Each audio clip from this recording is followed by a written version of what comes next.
How do we make sure Charlie Kirk's was the last blood spilled for free speech? Is there a way this tragedy can be a turning point for a better and brighter tomorrow? Well, there is, and I will present to you 3 very concrete suggestions on how to move forward, so that Charlie Kirk's blood will not have been spilled completely in vain. Now, I trust my audience is intelligent enough. I don't need to give you the introduction. Oh, I disagreed with Charlie Kirk. We're in different camps. This goes without saying that what happened is much bigger than any political disagreement. So, to the suggestions. Number 1, never again shall a university be a dangerous place for political debates. Now, for years, we have normalized a situation where speakers who are outside, let's say, the box of allowable opinion need literally bodyguards and sometimes bulletproof vests to visit a university and to give a talk.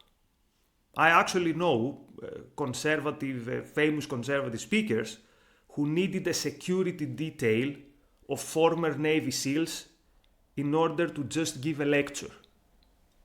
Now, how did we let this happen? Why did this become normal? It's a university, for God's sake. It's not Beirut during the Lebanese civil war. You shouldn't need a security detail to be safe in a university. This should never again happen. People should have been speaking up on this for years, but since it hasn't happened, it should happen now.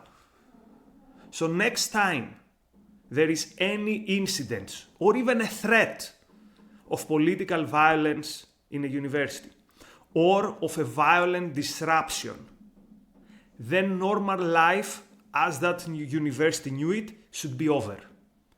The administration of that university should be called immediately to action to find the perpetrators. There might be students, there might be members of staff. Very often, trust me, I've spent many years in academia. Many times these disruptions also have professors supporting them. So these people need to, be expelled, fired, or at least they need to explain their actions, and then there should be the proper measures. Otherwise, the university should lose its funding if it is a publicly funded university. But whether private or public, violent disruptions and threats are an issue for the police. So the authorities should get involved. We shouldn't say, these are just kids, these are just students. No.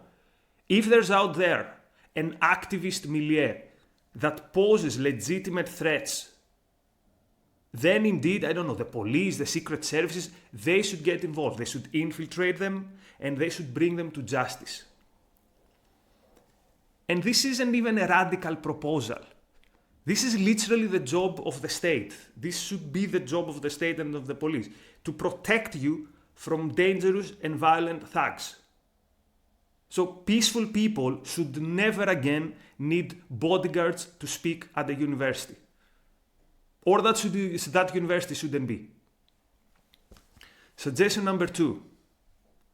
As we speak, there are many people in the United States who are under serious risk for their lives because they exercise their freedom of speech.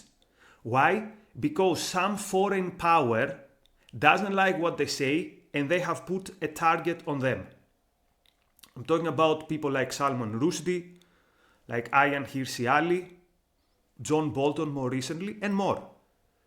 There are fatwas against these people by religious leaders, or there is legitimate proof that foreign governments have plans to kill them. So here's the solution. Next time a foreign power threatens to assassinate a US citizen or someone who is a guest in the United States through fatwas or through hiring hit squads, then this is an automatic casus belli. Casus belli, this means cause of war. So next time there's a threat, the United States government says, you have 24 hours to take this threat back. Otherwise, I don't know, the F-35's takeoff, or whatever the political and military leadership think the proper action is. But that country is now an enemy. The country that threatens citizens in our country is an enemy and will face the consequences, whatever these consequences might be. I don't know, the leadership or whoever, the power structure of that country are legitimate targets. And same with past threats. There should be today an ultimatum to whoever gave the fatwa, for example, against Salman Rushdie, that you take back this fatwa today or we're at war. And I don't care if this sounds, actually this shouldn't sound radical. The job of a government is to protect the rights of its citizens. Why should Ayaan Hirsi Ali live in fear? It's the Ayatollah who wrote that, who declared that fatwa, who should live in fear. So no one should live in fear and under 24-hour protection for exercising the rights to freedom of speech and for their political views. And while we're at it, it's really a shame that very recently the security detail of John Bolton was taken away, since the government itself told us that he's under threat from a foreign power. You cannot live in fear and have free speech. It's the one or the other. Suggestion number 3 on how to make this tragedy that we saw the other day in Utah the last time that we see such a thing happening. So suggestion number 3 is not about what the authorities should do. It's about how all we who care about living in a civilized society, how we can become better, what we can do. And it is about telling off people in our own side when they cross a line. And when I say cross a line, I don't mean that we need to tone down our intellectual commitments. I don't mean we should meet in the middle. Actually, we should not meet in the middle. Because having principles, and if your principles are, you've thought them and you know why you hold them, that having principles is important. And having a robust battle of ideas is actually something which is good. But the moment you descend to anything close to either exercising violence or advocating for violence, now you're outside of the pale. Now you should be dealt as a pariah.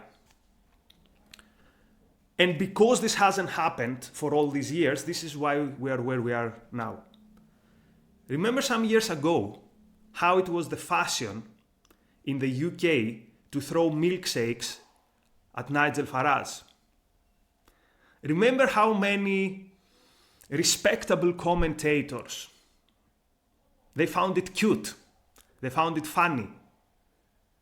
Why? It's literally an act of violence.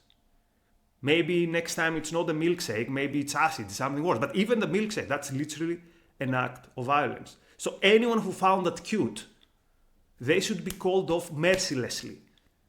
First of all, by their own side. Don't invite them again in panels. Or when you invite them, tell them you are the person who thought it's cute and funny to throw milkshakes at Nigel Farage. So isolate them. You know, it's these small incidents that were tolerated that then led to more and more serious political violence. Remember around 2017, where supposedly serious journalists were debating whether it's okay to punch a Nazi. There was this incident with the alt-right guy, Richard Spersen, he was sucker punched, and there was a legitimate debate. Is it okay to punch a Nazi? Didn't people see where this would go? Looking back 8 years ago, was this a productive, was this a good idea to discuss whether violence is okay because the other person is off the pale? Or more recently, remember how many MAGA people celebrated the pardon that Trump gave to everyone who participated on January 6th? So we're not talking here about some people might be in prison because they didn't face a proper prosecution or the prosecution was biased. It's like everyone who was part of January 6th, you're all free. And how many people in the MAGA camp actually thought this was a brilliant win for democracy? Well, it wasn't. It just normalized violence further more. And again, it gave a blank check to violence. Yeah, anyone who was violent, because they were on our side, that's okay. Or even more recently, remember all the academics, even some politicians, the commentators, who find excuses for the murder of the CEO last December? All these people are part of the problem. And they potentially, I don't want to say they have blood on their hands, but they're leading us towards more blood. Because they're giving intellectual ammunition to the next Luigi Mangione. And all these people should be told off as you're dangerous for a free society.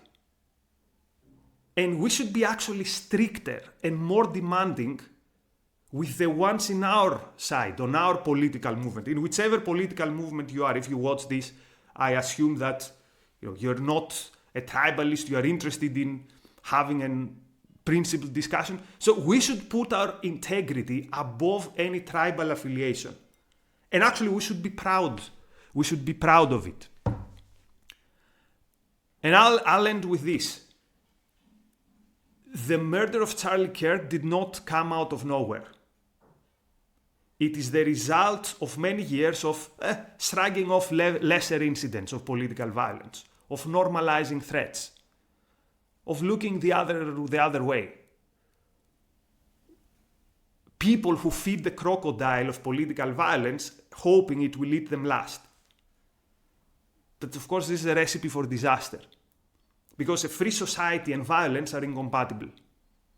So either we draw a very clear red line in the sand, a red line or a line in the sand, or we just accelerate further our slide towards the abyss. Thank you for your time.